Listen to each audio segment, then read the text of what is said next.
Армысыздар, құрметті ұстаздар, мектебіміздің оқушылары.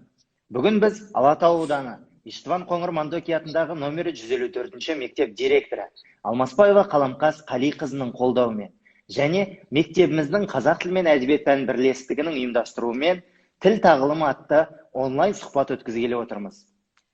Сәлеметсіздер ме, құрметті мұғалімдер, оқушылар. Ендеше бүгінгі онлайн сұхбатымыздың мақсаты тіл маңыздылығы және ана тілімізді таза сөйлеуді дәріптеу. Айсұлу апай, қайырлы күн.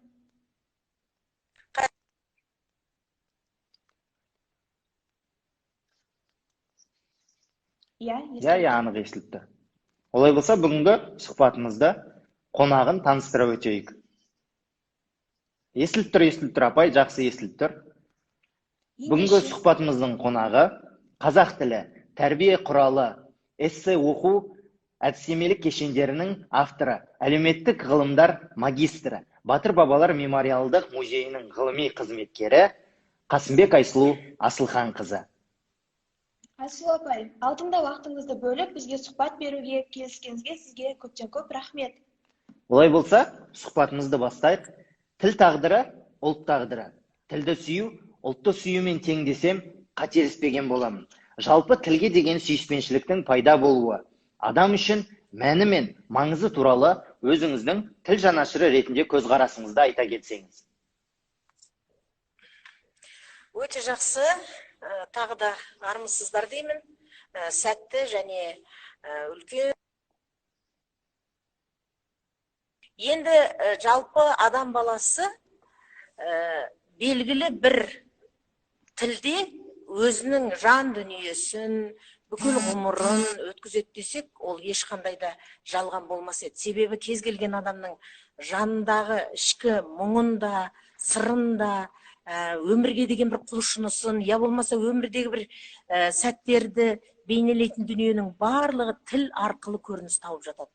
Сондықтан да ананың кішкентай сәби кезінде ананың әлдейінен басталған тілге деген сезім адамның жанын елең еткізетін, жүрегіне сезімнің шуағын бойлататын, тілге деген, тіл үлкен құдірет, тілге деген махаббат, сезім, шуақ, бұл қашанда таусылмайтын ғұмырлық әңгіме.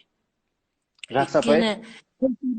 Сіздер мен біздер ғана сұхбаттасып отырған жоқпыз. Бүкіл әлемдегі адамзат міндетті түрде тіл туралы қандай да бір мағыналы ойлап айтады. Жақсы апай, жауабыңызға рахмет. Осы тұрғыда Мұхтар Әуезовтің сөзімен қорытындылайтын болсам, кімде-кім қазіргі уақытта өзінің қазақ тілін, өзінің әдебиетін сыйламаса, бағаламаса, оны сауатты, мәдениетті адам деп санауға болмайды деген екен.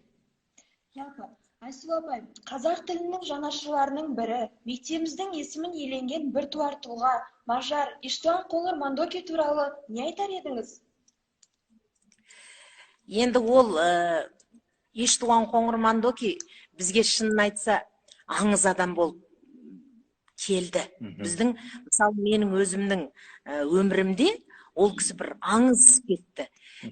Студент кезіміз болатын, 1984 жыл мен 86 жылдардың аралығында ол кісі бірнеше рет келді Алматыға.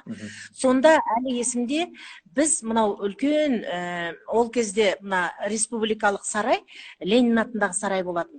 Сол жерде бір концерт болған кезде сол сауық төріне, сахнаға сол кісі шақырылды. Мен сол сезімді, оған дейін біз оның аты жөнін еститінбіз.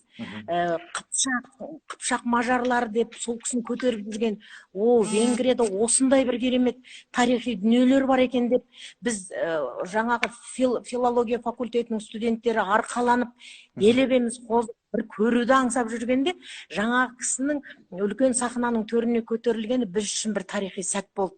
Мен енді көзіммен көрген Иштван Қоңыр Мандоки, және ол қазақ тілінде сөйлеп кеткені біз үшін енді бір үлкен дүние, өйткені ол кезде орыс тілінің айдарынан жел есіп тұрған кез ғой.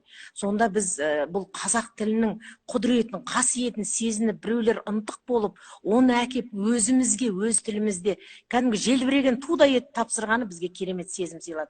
Ал енді Иштван Қоңыр Мандокидің Қыпшақ тарихына жалпы сонау ғұн кезеңдерінен бері қарай келетін дүниелердің бәрін ақтарып түркі халықтарының тарихына жасаған үлесі мен еңбегі маңызы енді ол өте зор. Ол әсіресе қазақ тілі тарихында да өшпес із қалдырған айтулы тұлға. Дұрыс айтасыз, Айсұлу апай. Жалпы бүгінгі таңдағы өзінде мына онлайн сұхбатымыздың өзі мектебіміздің Қоңыр мұражайында өтіп жатқанын сізге айта кетсек.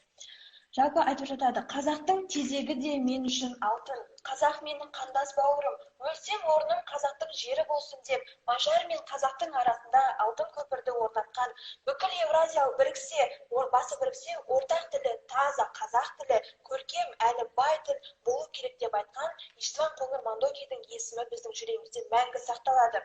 Тілі таза емес елдің жаны да таза болмайды деп Иштван Қоңыр Мандоки бекер айтпаса керек. Осы тұрғыда елбасымыз Нұрсұлтан Әбішұлы Назарбаев өзінің жолдауында нағыз патриот өз елін мақтайтын емес, нағыз патриот кемшіліктерді байқап, оларды түзеуге ықпалдасатындар деп айтқан болатын. Осы тұрғыда Айсұлу апай сізге сұрақ. Мемлекеттік тілді дамытуға бағытталған бағдарламалар мен шаралардың іске асуы мен осы тұрғыдағы өз ойыңыз, азаматтық ұстанымыңызды айтса кетеңіз. Өте жақсы, рахмет. Енді оқулықтарды жазу барысында мемлекеттік тіл туралы заң, мемлекеттік тілді дамытудың шаралары, тұжырымдамалар барлығын біз ескеріп, осыны қалай жас ұрпақтың жан дүниесіне егеміз, соған қалай жеткіземіз деген бағытта әр оқулықта жазылған кезде біз осы дүниелердің бәріне мән беріп отырдық. Тіпті арнайы айдар аштық. Тіл тағылымы, тіл тарихы және басқа. Сонда мемлекеттік тілді мәңгілік ету, немесе мемлекеттік тілдің дамуына қатысты жұмыс жасау, ол әр азаматтың, әр қазақ перзентінің және осы ана тілім деп таныған әр адамның парызы мен борышы деген ойға келдім. Енді осы бағытта жеке ұстанымыңыз деген кезде, әрине мен ана тілімді мақтан тұтамын. Оған деген махаббатым риясыз шексіз, себебі ол менің бүкіл ғұмырым десем, ол өтірік емес. Сондықтан да мен ойлаймын, әр азаматтың өзінің ұстанымы болу керек. Ана тілді құрметтеу деген, ол анаңызды құрметтеу, бүкіл өзіңіздің өміріңізді құрметтеу. Бір сөзбен айтқанда, мынау қазіргі кезде функционалдық сауаттылық деп жатады ғой, мысалы, біз шәкірттердің функционалдық сауаттылығын арттырғымыз келеді, немесе азамат адам ретінде, жалпы тұлға ретінде біз өзіміздің функционалдық сауаттылығымызды өрде ұстауымыз керек. Ал олай болатын болса, бірінші кезекте сол, ең бірінші кезекте адамның функционалдық сауаттылығы ана тілі арқылы ажарланады, ана тілі арқылы айшықталады. Міне осы бағытта мемлекет, және ол оның үстіне мемлекеттік тіл. Әлемде ондай тілдер көп емес, 6000-нан астам тіл бар, бірақ соның ішінде 200-дей тіл ғана мемлекеттік тіл болып дәріптеледі екен. Соның ішінде мемлекеттік мәртебе ұстап тұрған тілімізді біз, менің енді арманым, шынын айтсам, ол дүниеде жүзеге асады деп ойлаймын, халықаралық тіл деңгейіне шейін жетсе екен деген ішкі арманым бар. Аумин апай, айтқаныңыз келсін. Ендеше, қазіргі таңдағы қазақ тілінің мәртебесі қандай? Тіл мәртебесін көтеру үшін біз жас ұрпақ не істеуіміз керек? Осы туралы өз ойыңызды айта кетсеңіз. Жас ұрпақтың. Жалпы енді тіл саясатын жүргізген кезде, бұл тіл саясаты, бұл үлкен мәнді мағыналы нәрсе. Кез келген азамат, ол тұлға ретінде, мәдени тұлға ретінде, тілдік тұлға ретінде, я болмаса жаңағыдай кәсіби маман ретінде жан жақты танылатын адамның ең бірінші алтын арқауы тіл. Ол тіл саясатынан тыс қалу мүмкін емес. Сондықтан да тіл саясатының өзі, ол міндетті түрде үш негізге сүйеніп жүргізіледі. Алдымен тіл саясатының заңдық негізі болуы, ол жаңа сіздер сұрап отырған мемлекеттік тілдің заңды құжаттық негіздері. Сонымен қатар оның насихатталуы бағыты екіншісі. Бұл жерде насихаттау дегенде мінекей сізбен біздің тағы да әр азаматтың өзінің борышы мен парызы бар насихаттау. Өйткені ана тілді насихаттау ол ешқашан толастамау керек. Үшіншіден, тілге қатысты шараларға қолдау көрсету. Бәлкім ол мәдени қолдау шығар, мүмкін ол рухани қолдау шығар, мүмкін ол қаржылай қолдау шығар. Бір сөзбен айтқан кезде әр азамат қандай да бір бағытта өзінің жан жақты қалыптасқан тұлға екенін ескеретін болса, онда ол біздің осы үш негізін есте сақтай отырып дамыту керек деп ойлаймын. Дұрыс айтасыз. Өзге тілдің бәрін біл, өз тіліңді құрметте деп те бекер айтпаған. Яғни әр халықтың ана тілі білімінің кілті. Біздің жастарымыз ана тіліне жетік білімді, мәдениетті болсын деп Ахмет Жұбановтың өзі де бекер айтып кетпесе керек. Нельсон Мандела, кешірім сұраймын, Жүсіпбек Аймауытов былай деп айтқан екен: ана тілі халық болып жасалғаннан бері жан дүниесінің айнасы, өсіп өніп, түрлене беретін, мәңгі құламайтын бәйтерегі деп айтқан болатын. Осы тұрғыда Айсұлу апай, сізге сұрақ: жалпы ана тілімізге берер бағаңыз, тіл жанашыры ретінде алдыға қойған шығармашылық жоспарларыңыз қандай? Жақсы, рахмет. Енді жалпы тіл жанашыры дегенде мен енді ойлаймын, әр азамат тіл жанашыры деген тұрғыдан айтып отқан шығарсыздар. Біздің тілдің дамуы, өркендеуі бағытында жұмыс жасап жатқан ғалымдарымыз қаншама білікті мамандарымыз бар. Шындығын айтса, тіл бұл, мен Аймауытовтың сөзінен ары айта алмаймын, шындығында да үлкен бәйтерек. Оның өзінің тарам-тарам бұтағы бар, оның өзінің негізі бар, діңгегі бар және басқа. Бірақ менің енді ойымша, жалпы тілдің жанашыры болу деген, ол мынау адамның өзін тұтас тілге арнауы. Сосын ол тілге арнау керек екендік, менімше соған бір жеке арна жасап кетіп қалуын қажет жоқ. Мынау өмірде, мынау өміршең білім, жаңа мен функционалдық сауаттылық дегенді айтып кеттім ғой. Өміршең білімнің көзі ретінде тілдің орны мен мәнін, мағынасын, мазмұнын ұстап отырсаңыз болғаны. Мәселен, бір ғана кішкентай мысал келтіріп кетейін. Кейде барған кезде осы үлкен кісілердің ақша, жаңағы банкоматтан ақша алып жатқан кезде, соның орыс тілі тетігін басып жатқанын көріп таңғалып қаламын. Бұл кісілердің өздерінің.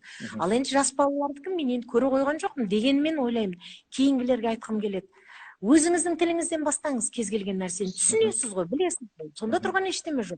Ал онан кейін кез келген жағдайда әр нәрсеге, бір нәрсенің қате кетпеуіне шейін көңіл аудару керек. Мысалы, көшедегі жарнамалық жазбалар, оған да үлес қосу керек. Жалпы осы сіздерде қазір мектепте, білім беру саласында, жалпы кәсіби мамандық орындарында да эссе деген бір жақсы қолданыс. Бұл эссе сияқты айтайықшы, осы біз қазір эссе жазып отырмыз деп ойлайық. Қоғамға ой салып отыратындай болу керек. Сіздің әр сөзіңіз, ойыңыз. Сонда міне тілдің сізге қажеттілігі қаншалықты, сіздің өміріңізде мәні қаншалықты, сен осыны ойлана алдың ба деген сияқты мен парадокс, соңғы екі түрлі жауапты да бере алатындай дүниені ұсынғым келеді. Осы сұрақ көкейіңізде жүрсінші: мен тілімді түсінетіндей үлес қоса алдым ба деген. Өте жақсы, жауабыңызға рахмет.